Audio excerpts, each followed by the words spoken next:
Hey guys, well today I want to show you a couple tips for flipping your flipbooks. I'm also going to show you this flipbook, which nobody has seen yet. I've had some questions from people asking for tips on how to make your flipbooks flip a little bit smoother. So I'm going to kind of show you some things that I do when I flip my flipbooks. So when you flip a flipbook, I think, initially the instinct is to just kind of roll your thumb like that. And as you get to the end, the pages just kind of skip really bad. So the trick is you always want to be flipping the paper from the very tip of your thumb, and that gives you the most control. So when I was a kid, I just kind of started doing this naturally, and I don't know, it's just been something that has worked well for me, but I just kind of rock my thumb a bit, sort of walk it down the paper as I need to. And as you practice this, you'll find that you can keep your flipping speed pretty consistent, even as you're sort of rocking your thumb and walking it down the edge like that. But that just helps you maintain a lot more control as long as you can kind of keep your thumb on the edge like that. Some people find that they can flip very smoothly just by sliding their thumb right down the paper. I can do this sometimes it doesn't work so well, and it tends to skip more when I do that. So I naturally have just a lot more control when I sort of do that sort of movement with my thumb. One thing that can also happen as you're flipping your flipbook is that, everything's looking pretty smooth at the beginning, and then you get to the end, and it's at the end where you start like skipping pages, right? So to deal with that, there's a couple things you can do. One is you just can add a bunch of blank pages at the end, and you'll find that helps.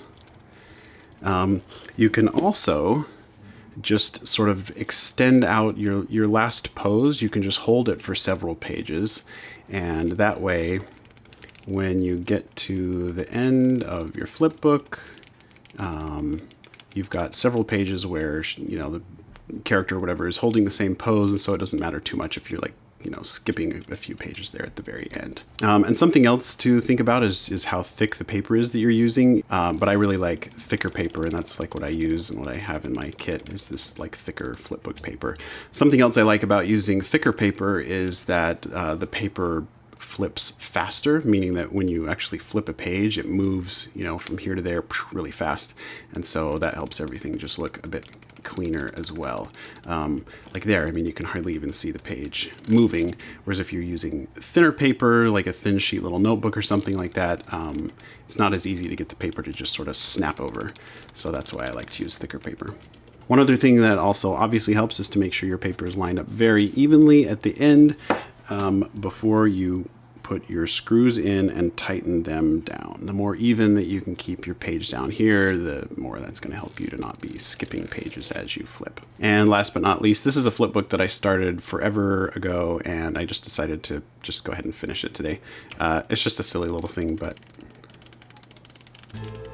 do that one more time.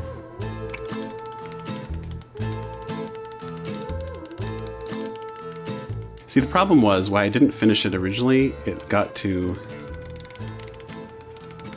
this point right here, and I was like, oh man, he looks like flying poop. I was like, never mind, I'm not gonna finish it.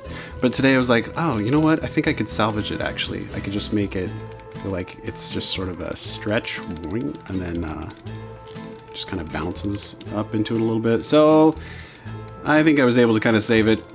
Although perhaps now he just more looks like a little flying meatball, so whatever.